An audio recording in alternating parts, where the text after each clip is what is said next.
Ladies and gentlemen, please join me in welcoming your host, Kim McLendon.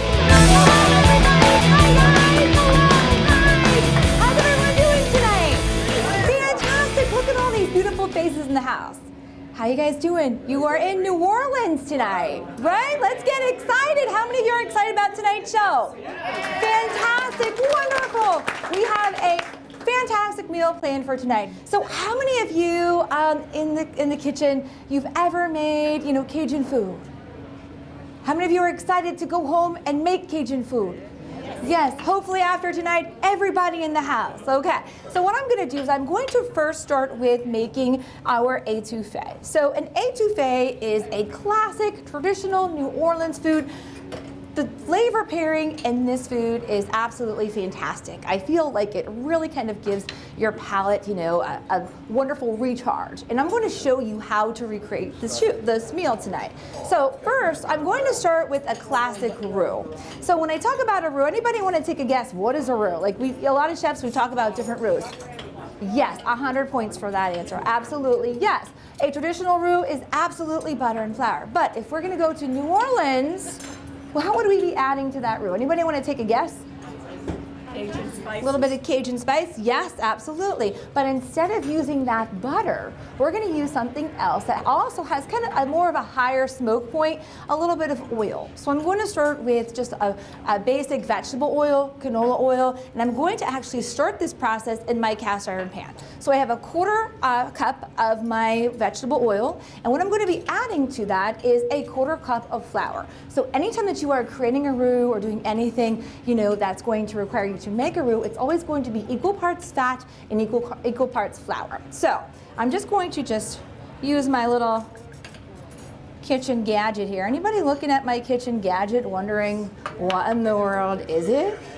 Where can you get that? 100 points for that answer, sir. I'm going to tell you exactly where you can get this. You can actually purchase this on Amazon, $8. And exactly what it is a crescent whisk. So we love to use a lot of crescent whisks here in the kitchen. Why? Because it's a great tool for making roux and also making, any type of salad dressing. So it kind of aids in that process of emulsification. And we use this a lot in the kitchen. So 110 points for that. Okay, guys, so now what I'm going to do is I'm actually going to start to cook my roux here. So again, I have a little bit of my oil. Does anybody want to take a guess? How much oil did I put into my cast iron pan? Quarter cup, yes, 50 points. A quarter cup of my oil, and how much flour? 50 points again, fantastic, yes. But what I'm going to do now is, so there's different stages to creating a roux. So the first stage is going to be that white roux, or the blonde roux, so to speak. So if we're making a bechamel, we would start with this particular roux. What we want to do is we're going to kind of slightly cook this roux until we can smell a nice nutty aroma. So we're kind of taking it from that blonde roux almost into more of that basic, classic kind of brown roux, so to speak. So as I kind of cook this, hopefully everybody in the house is going to start to smell that nutty aroma. And it's super important when you are creating that roux, very, very important that you wait till you can smell that nutty aroma. Why? If you kind of really, create that roux too soon, what's going to happen is it's going to taste like flour. So you want to make sure you're going to cook it till you get that nice nutty aroma. Now, when I am creating a roux and I'm making my étouffée, I kind of like to make it a little bit more spicier. I'm going to turn it into a red roux. So what I'm going to use is I have a Cajun spice that I created, a little bit of cayenne, just a little bit of Old Bay, and then also a little bit of paprika. And I'm just going to sprinkle this right into my roux. And that's going to help kind of build that flavor profile and add that little bit of spice in our roux. Okay? So I'm just going to add that right in there, just a little bit. Oh, that looks beautiful. Fantastic. So what I'm going to do now is just kind of put this on the back burner. That looks good. Can you guys smell that? Can everyone kind of smell that? I was going to kind of go around the front row there.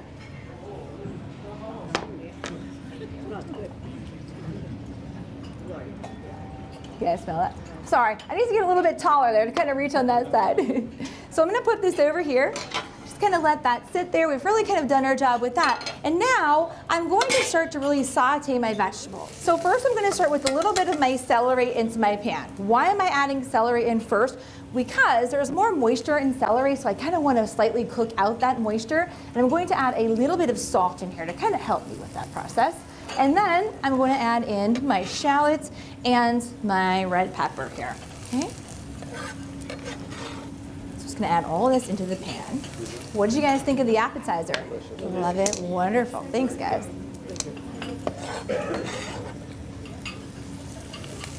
I'm just going to add everything into my pan, and I'm just going to wait a moment until I get a nice little caramelization on my shallots before I add in my garlic. Okay? All right, so anybody in the house, you know, like have a favorite kitchen gadget that you like to use? You don't even want to, that's okay, Susan. All right, that's okay. Okay, all right. My cooking art food processor is probably. Okay, all right, very good. Anyone else? Favorite kitchen gadget? Yes, sir. Wine bottle. Okay, 150 points for that answer. That was a great answer. Yes, ma'am. Your husband. 1,000 points. That was a good answer. He's got 100 points. That was a good answer. All right, so let me ask, what does your husband make? Like, what if we were all of us, 36 of us, are coming to your house for dinner? Sir, what would you make us? Why recipe on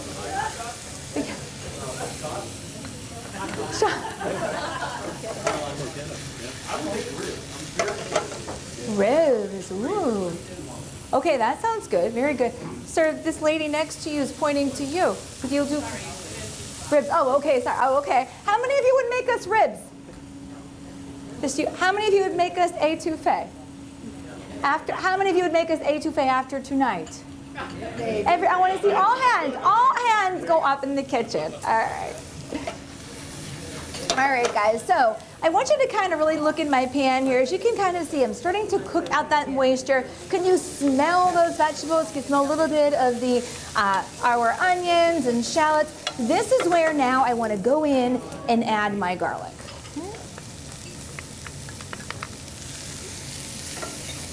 Oh, it looks beautiful. Look at the color. Doesn't that look beautiful, that color in our pan? Love that. That up, or? Great question. So actually, I added my garlic into my little food processor that I have. It's a KitchenAid food processor, and I just popped my garlic into the food processor. Yeah, but you can definitely hand chop it too, but I love the KitchenAid food processor. It does a great job, so. But great question, 150 points for that question. Very, very good.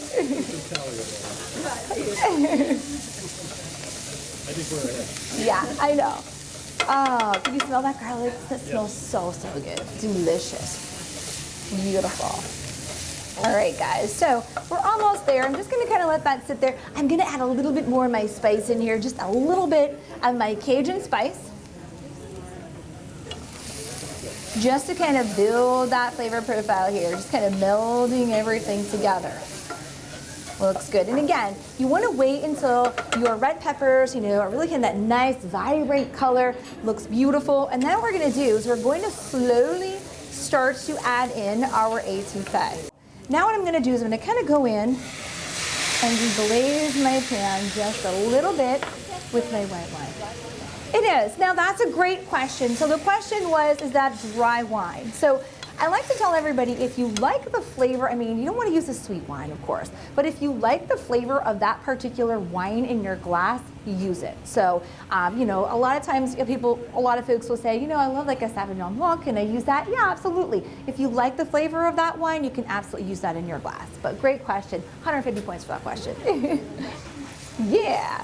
All right, guys, so as I'm starting to create my étouffée here, so a classic, again, New Orleans dish, what we're going to do is we're going to use that cooking process of smothering most of our foods as we add them into our pan. So you're going to see this is a very low and steady process, but it is really kind of expending all of those flavors in our pan. So we want to make sure we're going to give it a little bit of time. So I'm just going to let that simmer there with a little bit of my white wine, and then I'm going to go in, I'm going to add a little bit of my shrimp stock in here. So about a 1/4 cup of my shrimp stock, And again, I'm going to add the rest of both of them in here, but I really want those flavors to meld together. So while we're allowing that to happen, what I'm going to do is I'm going to get started with our rice. So how many of you, in the kitchen perhaps maybe know someone that has a hard time with rice? Anyone? Okay, all right, now they have a rice cooker, right? Yeah, that's fantastic. Well, absolutely. Sometimes we get that question of like, how do you make a really good rice? Well, you want to make sure that you're getting the ratio right. So it's always going to be 1 cup of rice to 1.5 cups of water. Okay, so what I'm going to do is I'm just adding in 1.5 cups of water to my back burner here. So I've got just a sauce pot, adding 1.5 cups of water into that pot. I'm going to slowly bring it to a boil. After I bring that to a boil, I'm going to add in my rice. So I've got my 1 cup of rice already measured out. I'm going to add that into my pot. Or another way you can do this, there's several different ways you can make rice. You don't have to always do it on your stovetop. You can do it in your rice cooker. If you have an Instapot at home, you can use an Instapot. Our son is 18 and he uses our Instapot, I swear, almost every day. He makes rice in our house. And he's like, Mom, I can't believe it takes 15 minutes to make a whole pot of rice. I said, yeah, you could do that. Or again, you could even use a microwave if you wanted to. But again, very, very easy to make, but making sure that you are cooking that rice to the proper texture is super important, because if we tend to overcook that rice, what happens is that rice kind of gets a little bit soggy and it's not going to hold the flavor of that dish that we're creating. So we're going to make sure that we're going to allow that to happen. Okay, so I'm going to bring that to a boil. Could you guys just remind me, just yell at me when you see that boil? Thank you so much. All right, can we get an ooze? That was good. That was really good. Marcus, are you on a smoke break back there? No? Okay, all right, ready? Okay, that's okay. 3, 2, 1. That was good. All right, that was very good. All right, so while you guys are oohing and ahhing, what I'm going to do now is I'm actually going to add in my roux. Okay, and again, I'm just going to, just put that right in there. One quick question. Sure. Your Cajun seasoning, is paprika, what else was it? I use a little bit of Old Bay, and you can use a little bit of onion powder, Old Bay, paprika, a little bit of cayenne pepper, yes, and garlic powder, and that's it. All right, guys, so now, do you see what's happening here? I was waiting to kind of add in the rest of my wine and my stock because I wanted you guys to see how we're really starting to kind of create everything. Do you see how it's starting to thicken everything up? This is that base of the étouffée that we want to start with. It's super important that we really achieve this consistency, and then we can start to add in everything else. So again, a little bit of wine. And you don't want this to be at a very high heat. Okay? I'm gonna try very hard not to get my white jacket dirty tonight. It's always so hard. Oh my goodness gracious, it's always so hard. I'm just gonna add everything in here. All right, my friends, you're not yelling at me. Our team captain, she's not yelling at me. Wait, I'll go. I'm kidding, I'm joking. All right, okay guys, so now I've kind of added everything into my pot to start that base of flavor. And all I'm doing now is I'm going to just add my rice into my back pot here. I'm going to turn this down now to a medium heat and just cover this, okay? I'm gonna add a little bit more salt in here. What was that last thing you just used? Ah, are you intrigued? Yes, okay. This little guy is called a ball whisk. So again, great for emulsification, love it. But when I'm making rice, so when you go home and you want to make rice, again, Amazon, like $8 to $10, like fairly cheap. But it's great when you kind of mix things, especially your rice, or if you're even doing your roux, it works fantastic. So yeah. But it's a whisk. It's a whisk, yes it is, yeah. Great question though. All right guys, so now I want everyone to really kind of look at that consistency that I've got going on in my pot here. So I'm gonna add one more secret ingredient. That was not the secret ingredient. We've used it, what, like 3 times? Yes. How many of you are fans of Tabasco? Or should I say, yes. Does anybody, I feel like this may be a very redneck question, but I'm gonna ask it. Does anybody carry Tabasco sauce in their purse? Yes, Susan? Oh, okay. Does anybody know anyone? Does anybody know anyone that carries Tabasco sauce in their purse? You can all leave tonight saying that you actually know someone. I carry Tabasco sauce in my purse. I do. I just love it. I put it on everything, right? As you can see, I put a hearty amount into my pot today. Okay, so now this is where we're going with our whisk. So I'm gonna be using both whisks, the crescent whisk and the ball whisk. At the end of the show, we'll give everybody a deal. You can get 2 for 1. I'm just joking. Code on Amazon. Right, exactly. I'll give you the code on Amazon. All right, look at that, guys. How does that look? That's great. Oh, thank you. So now, a lot of times people will say, okay, so, how do I know, like when I'm adding everything together, how do I know that that roux made it thick enough to where I need it? So if you can turn that heat up a little bit and you see that delicious, base start to bubble. Do you see how it's starting to bubble, kind of like bubble up? That's when you know you've gotten that, that perfect kind of consistency. Can you smell that? You just kind of smell all those flavors melding together. That's where you want to be, okay? So now what I'm going to add to my pot is some tomatoes. So I have actually just 2 cups of crushed tomatoes, and I'm just going to add these right in here, again, using my ball whisk. And as I do that, ladies and gentlemen, you are going to find in front of you again tonight's star of the show, our delicious New Orleans étouffée. And that's going to be that delicious étouffée paired with our rice and shrimp and scallops. So I encourage you to please indulge. So I'm just going to put this over here on the side and just allow that to simmer. And then as that simmers, what I'm going to start to do is I'm going to just kind of take our shrimp and our scallops. I'm just going to sear them in our pan, and then add them right into our mixture at the base of that étouffée. All right, guys, so I want to just quickly talk about shrimp and scallops. One of my favorite foods. Anybody want to take a guess?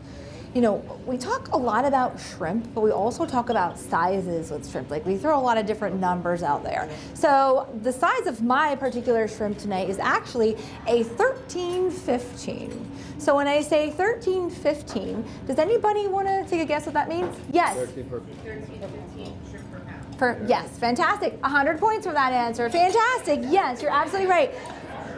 Yes, it's 13, right, exactly. It's 13 to 15 shrimp per pound.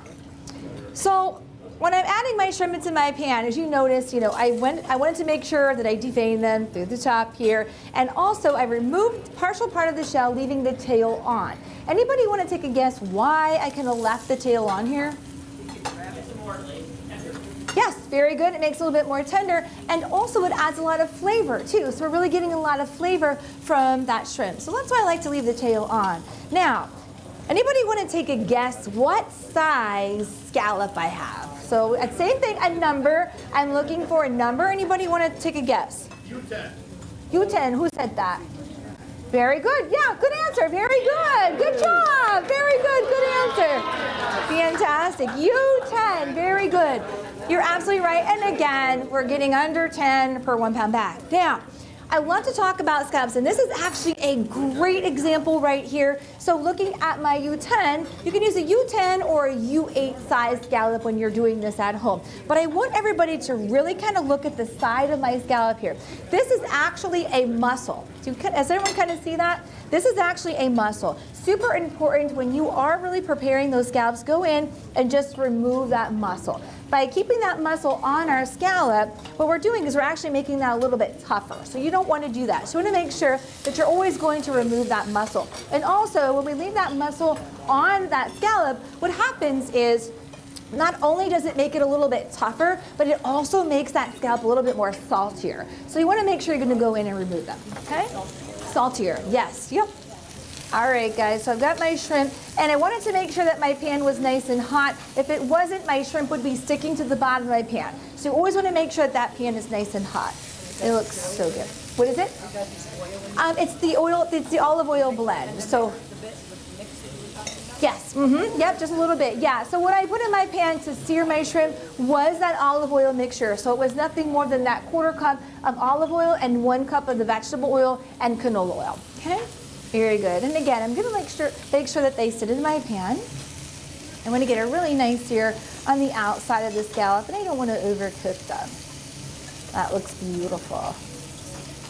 And then again, as you can see, and how long does it take to cook shrimp? It takes about 3 minutes, 3 to 4 minutes. It doesn't take very long. You don't need to have them in the pan too long, just enough to get that beautiful color on the outside, that nice, vibrant orange color. Pop them right out of your pan.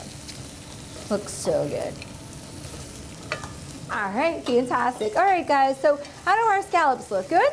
You see that beautiful color? Now, I want to talk about what's at the bottom of my pan here, because what we're doing by adding in the shrimp, searing the shrimp, and then adding in the scallops, again, searing our scallops, what we're doing is we are creating this beautiful color on the bottom of our pan, and that's actually called fond. So that's flavor. So this is that flavor that we're creating on the bottom of our pan.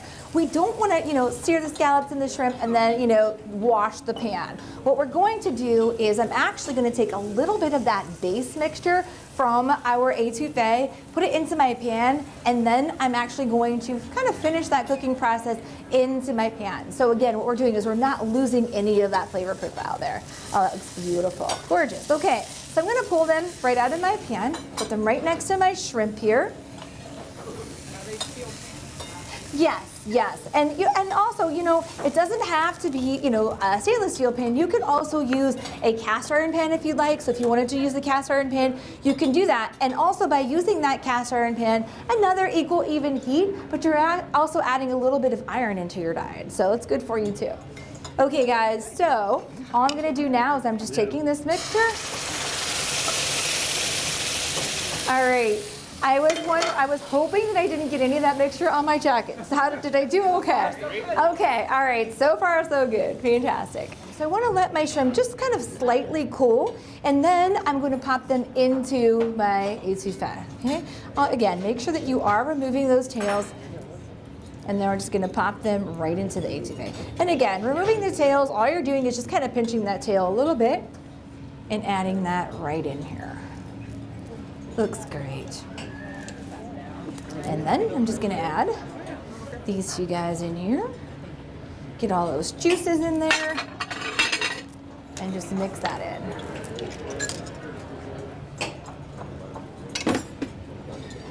So my rice is done. So what I'm going to do is I'm going to add a little bit of flavor to my rice. So I'm going to take a little bit of my red pepper. Can you guys see that? And I'm going to add a little bit of butter in here. A little bit of. No, just kidding. Just kidding. Just a little bit. All right, not a lot. See, I did add a lot in there. Right, no, see, I know. You were like, oh my gosh, yeah. We're going to be handing out Lipitor at the end of the show. Just kidding. Just joking. Oh, it looks good. Beautiful. Oh, that looks good. All right, guys, so I'm gonna let my butter sit in there. Our rice looks good, looks beautiful. Now, anytime that you are making rice, you wanna make sure you're going to allow that rice to rest. Very, very important. So after I've kind of added in a little bit of butter, I'm gonna add in a little bit of salt. I'm gonna add in a little bit of pepper and a little bit of just chopped parsley. Do you see that pretty color that we've got in there? It's beautiful. Oh, jeez. Sorry, I'm throwing rice at you guys over there. Okay. So then I'm just going to pop the top right back on there. Just let that sit there until we're ready to serve. Okay, guys, so I'm going to add a little bit of my green onion or scallion right into my étouffée. And again, I'm just allowing this to sit here. Now, if we were adding in, if we're making, a bunch of this, and we're really going to kind of rely on that cooking method of smothering here. Or when I say smothering, where we fully wanted to cook all of the seafood in our pan, what we would do is I would use more of a cast iron kind of kettle, so to speak, and then I would cover that. And that would be more of that process of smothering, where we're allowing the vegetables to kind of meld with the flavor of all of the vegetables in there. So You don't have any heat on. I have my heat on very low. So yes, I do have the heat on, and it's at a very low setting, and that's a great question. 100 points for that question. The reason why it's at a low setting is because what we're doing is we're actually kind of somewhat reducing this mixture, and that process of reduction, what it does is it actually adds a lot of flavor to that dish. So we want to make sure that we are allowing this to really reduce so we can really build that flavor profile of our étouffée. Okay? right, guys, what do you think of our rice? How does our rice look? Good? Thank you. All right, so anybody want to take a guess what this is, what I have in my hands? Form your rice. It's a bracelet. No, I'm joking. To form my rice, yes? Oh, thanks, Kenny. Okay. Okay, very good. Perfect answer. Both perfect answers. You're absolutely right. 200 points for both of our ladies. Yes, fantastic. You are absolutely right. It is 100% a ring mold. So what we do is we use a lot of ring molds, in the kitchen. And what we do is I just like to use, you can use it like an ice cream scoop if you want. You can use, as I'm using this evening, just a serving spoon. And I'm just going to fill my ring mold with a little bit of my rice here. Okay. And when I'm making my etouffee, we were laughing about talking about our minute rice, but it's important. That's okay. But I love it. You're good. You are so good. But it is important that you are using a good quality rice. So when I say good quality rice, in this particular dish, I would say long grain, jasmine. Any of them are really good. I love jasmine rice. Right, exactly. So you could use any of them. What is it?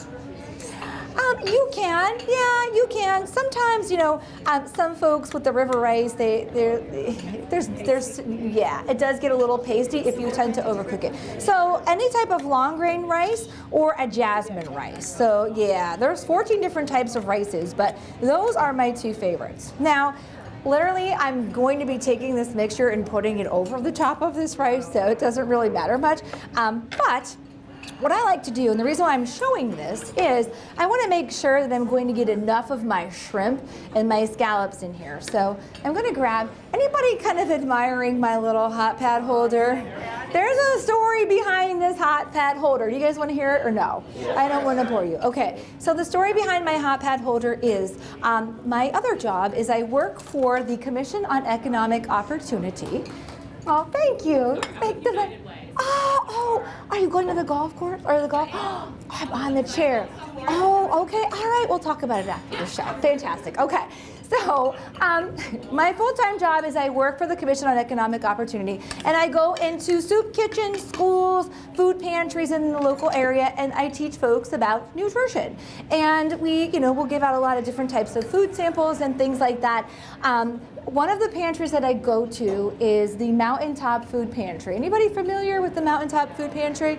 Okay, so the Mountaintop Food Pantry is the nicest pantry. The youngest lady in the Mountaintop Food Pantry that runs the pantry on the committee is, I think, 83 years old. She's the youngest, yes, 83 years old. And what they do is, when a lot of participants come to the soup kitchen or their pantry, what they do is they will hand out like the oven mitts, and they make the hot pad holders and oven mitts. But the one lady said to me, she said, Kim, I just want to let you know, we want you to use this for the cooking show, but when you use this, don't use it for its purpose. I said, Ann, what do you mean don't use it for its purpose? She said, don't use it for its purpose because it doesn't work. I said, oh, okay. I'm like, oh, okay. She's like, there's a lot of yarn. Yeah, but you can showcase it. You can talk about it and you can showcase it. I said, all right, I'll definitely talk about it though.